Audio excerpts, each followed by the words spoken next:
Assalamu alaikum, everyone. Jazakallah khair for joining us. I have here with me Raeesa.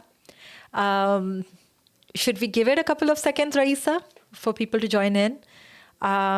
So whether you're joining us live or you're going to catch this replay later, welcome to this program that we are doing this week, where we're hoping that we are all able to ground ourselves and think and reorient ourselves in this very difficult time. And last two sessions, one was with my husband, where we reflected on the names of Allah subhanahu wa ta'ala, and we also talked about trials and just basically going back to our deen to kind of make sense of the situation. Yesterday, I had a session with Brother Wadud, and we talked about emotional burnout and some tools, and basically how do we navigate with the situation when it comes to managing our emotions. And today I have here with me Raeesa, who is, mashallah, a home educating mom of two, an academic tutor. She specializes in applied linguistics, and mashallah, she's a passionate educator both on the on the personal front as a home educator herself, and also as someone who professionally teaches, academic writing. So it's a delight to have her here, especially to talk about this topic, which is, I think, in general relevant to education, but there are moments in time where it becomes apparent, right? It becomes extremely relevant to see the benefits and importance of, being very intentional about cultivating this skill in our children. So, Raeesa, welcome, and Jazakallah khair for joining me here for this conversation.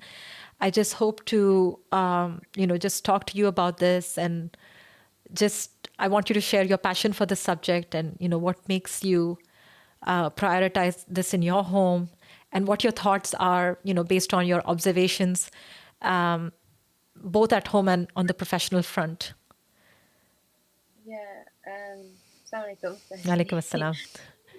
I know it's very we've not had a lot of time to let people know about this, and it's kind of, I guess, in a way, just this whole idea has been a bit reactive based on what's going on, and how can we, inshallah, help people focus their mind.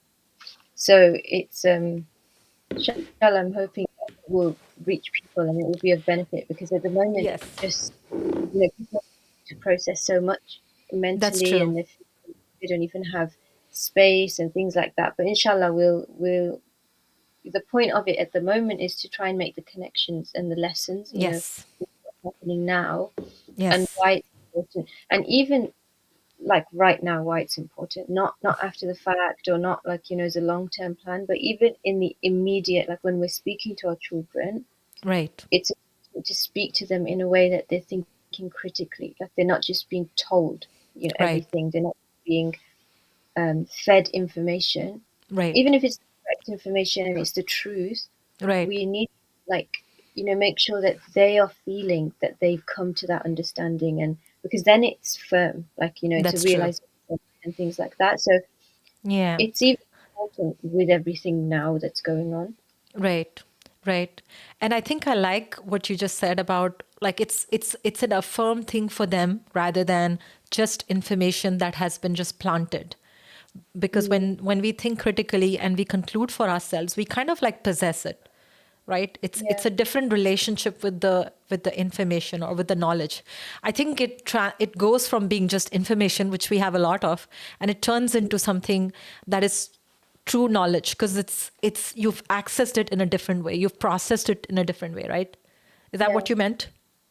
yeah. And it's because then you tend not to just think, oh, people have said that to me, and because basically, if, like, I tell my children one truth, Uh-huh. and then somebody else tells them another truth, Right. they're just two people feeding them information, and unless they have a real connection, which inshallah, to their parents, Inshallah. we hope they would, but Right. it's always strongest, for a person, when you feel like, I've learned that, I figured that out myself, so Right. it makes real sense to me on a deep level, not That's true. just like, someone told me, because even think for us, things our parents have just told us.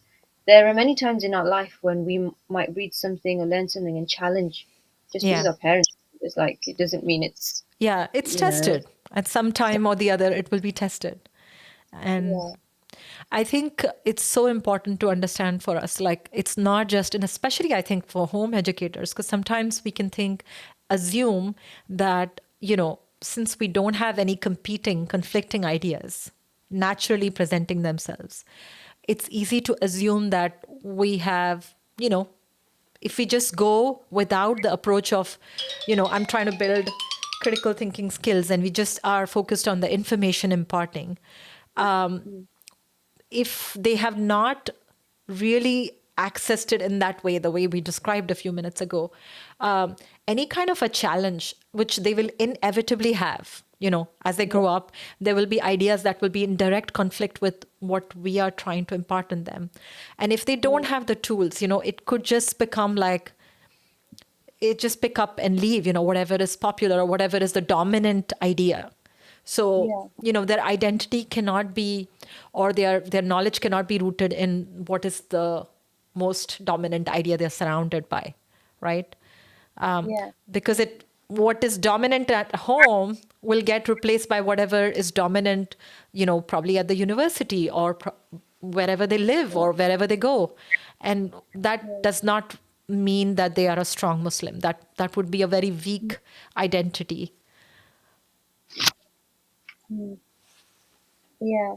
And also because, naturally in life there will be challenge. Like there will be times when, they'll be questioned, they'll be challenged, and if they don't have the skill set to respond, to challenges and to people asking them to explain themselves, even now, it's like if you look at just what's going on, and we can see there are so many, like there are problems with being asked to condemn certain things. There are problems with being asked to use certain like language, certain verbiage. You need to even be able to understand the problem within what you're being asked about and whether you're willing to answer it. Like they really need to understand all of these things about language and the historical implications and because then when they challenge, it's not I just thought it was wrong. These surface level emotions that everybody has in the Yeah, time of this. They need to have a much deeper understanding. right. So yeah, I mean, and I think I yeah, go ahead. remember like when in our conversation last time, like how you were giving me examples about, just being able to point out in a sentence that, the choice of words, as simple as that. Why are certain Yeah, words being chosen to yeah, imply something, to create a different meaning, a different image in the mind of the person? So just yeah, noticing yeah, that, like, do you want to elaborate on that? Like mhm, how language can be used yeah, very with a lot of sophistication and yeah. like, I mean, so within this, if we're getting like into the topic and thinking about the different aspects. So there's the role of education in terms of giving your children a strong understanding of language. Whether that's English or whatever their first language is, really understanding because language is very political. yes. And as you mentioned, like I teach a lot of students, and I always, from a very young age all the way through, I'm always teaching them that the way someone writes on the page is a choice. It's always a choice. So we shouldn't read something and just think, oh, that sounds so like this, or like every single word in language is a choice. And so, as the reader or the consumer of the language, we should be thinking why. Like, why did they use that word? Why did they use that verb? Why did they, we should always be questioning why is that being used? And we should get our children to think like this. Like, why, even for young children, like my children are under 7, but I will still, if we're reading a story, I'll get them to think about, like, why do you think this character is described like this? Or even the pictures. Why is this animal like, why is the squirrel, why is its face like this? Yeah. Asking them, why do you think this is happening? Not just reading the story and they're taking it in and that's it, but having, that's a critical lens that you're applying. And sometimes we become quite content in like we're sending our children to classes, we're sending them to school, we're sending them wherever. and they're learning over there, and that's it. But it's Right. so important because this emphasis on critical thinking, especially in the West, has very intentionally been taken away. It's not something that's really appreciated in the institutions for very obvious reasons. There's a lot of push on critical theory to the extent that critical theory has replaced critical thinking, and they're two completely different things.